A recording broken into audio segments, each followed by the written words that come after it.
Okay, so what we're doing here is throwing in some powdered metal into some dilute hydrochloric acid and seeing what happens. Okay, when zinc reacts with dilute hydrochloric acid, a gas is given off and zinc chloride is formed.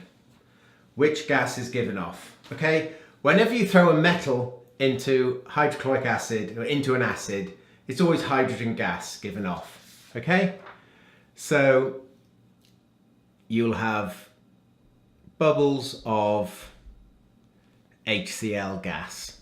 It's not HCl gas, hydrogen gas. Okay, which is H2 gas. Good. What is the formula of zinc chloride? Okay, well, you've just got to remember that zinc, right, always forms a 2+ ion. Okay, and therefore zinc chloride must be zinc and 2 chlorines, chlorides. I say chloride because each one of those chlorine atoms has a -1 charge, which is why you call it chloride. So it must be zinc Cl2 because each chlorine atom has a -1 charge, so you need 2 of them to balance the 2+ charge of the zinc. Okay, the student used the same amount of each metal in a powder. Okay, the student is chucking in different metals into the HCl to see what happens. State 2 factors concerning the HCl which should also be controlled to produce valid results. Okay, 2 marks. So, yeah, sensibly the student is using the same amount of powdered metal each time she throws it in. So, to make this a valid experiment, to produce valid results, she also needs to control the concentration of the hydrochloric acid. Okay, so that's one of the 2 marks. Concentration. Okay, in every experiment, the concentration of the hydrochloric acid must be the same. And for the second mark, the temperature of the HCl must be the same. Okay, so same amount of powdered metal, but they told you that, so you can't use that. Same concentration of diluted hydrochloric acid and same temperature of diluted hydrochloric acid. 2 marks. Okay. Right, a bit on the reactivity series now. Give the name of the method used to extract aluminium. Well, again, you've just got to know this. Aluminium is extracted with electrolysis. Okay? Electrolysis. That is how aluminium is extracted. Explain why aluminium is extracted by a different method rather than by heating aluminium ore with carbon. 2 marks. Okay, so iron ore is purified into iron by heating it with carbon, but that doesn't work with aluminium, and that's what this question is asking about. So why do they use electrolysis with aluminium but heating with carbon to extract iron? Well, the reason is because of the reactivity series. Okay, aluminium is above carbon, but carbon is above iron.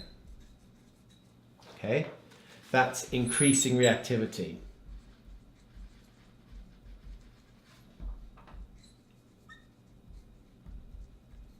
Okay, that's at the heart of the reason. So for 2 marks, firstly, say that carbon is below aluminium in the reactivity series, but carbon is above iron in the reactivity series, okay? And then say, therefore, carbon can be used to reduce iron, but aluminium ore would not react with the carbon, okay? So that's it, that would get you your 2 marks. So let's just explain that a little bit more so you understand. So the iron ore, or the aluminium ore, is, well, the iron ore is mainly Fe2O3. There are other things in there as well, but it's mainly that. And the aluminium ore, again, it's aluminium with a certain number of oxygens stuck on the aluminium, okay? And the objective is to remove the oxygen from the iron or the aluminium. And that's called reducing it. When you remove oxygen from this and leave behind pure iron, it's called reducing the iron, okay? It's the opposite of oxidation. You've got oxidation and reduction. So,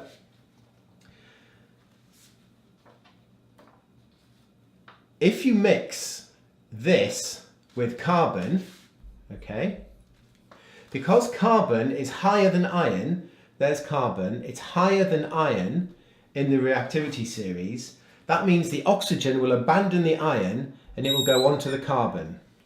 Remember, the oxygen will always choose the more reactive or the most reactive element present. Okay, that's how it works. And therefore you end up with pure iron, okay, and carbon dioxide or something, okay? And that's why it works with, it's why you can purify iron, you can reduce the iron oxide by mixing it with carbon, because carbon is more reactive, it steals the oxygen. But because aluminium is more reactive than carbon, if you mix, I'm going to say Al2O3, okay, which is aluminium oxide, but the actual contents of iron ore or bauxite, I think it contains a little bit of that. I'm not sure of the exact amount. Doesn't really matter. The point is that bauxite, aluminium ore, it has aluminium with various numbers of oxygens stuck on it in various different compounds, okay? It doesn't matter. I'll just use the example of Al2O3 though, okay? If you mix that with carbon, then aluminium is more reactive than carbon, so the oxygen will choose the aluminium. So it stays exactly where it is and nothing happens, so you don't get a reaction. Okay, happy with all that? Good. Right. Now, last bit, the extraction of iron. They tell you that iron oxide is reduced by carbon monoxide, okay, to iron. And the carbon monoxide is oxidized to carbon dioxide. And we have to write the balanced equation. Okay, so they tell you that iron oxide is reduced by carbon monoxide. So they're reacting it with carbon monoxide, which is just CO. Carbon dioxide, di meaning 2, CO2, carbon monoxide, mono meaning 1, carbon monoxide. And they tell you that they get out pure iron. Okay? And that the carbon monoxide is oxidized to carbon dioxide. So they also tell you that you get out some CO2. Okay? So they've given you the equation, pretty much, okay? The unbalanced equation, that's unbalanced. And now we have to balance it. All right. So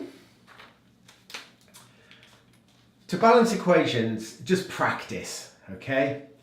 This is how I would approach it. Start from the left.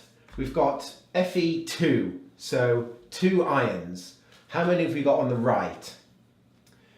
Only 1. So now with balancing, you're only allowed to add big numbers at the front, okay? You're not allowed to add little numbers, right? You're only allowed to add big numbers at the front, here, here, here, and here. So we want 2 ions, so we add the 2 there. And now we recheck.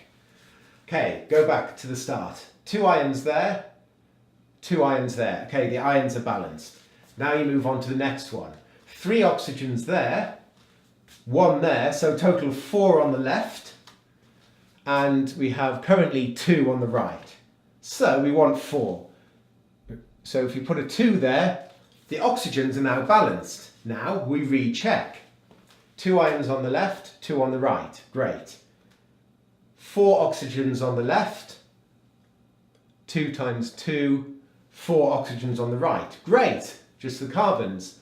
1 on the left, oh dear, we've got 2 on the right. So let's try putting a 2 there. Whenever you add a big number, recheck.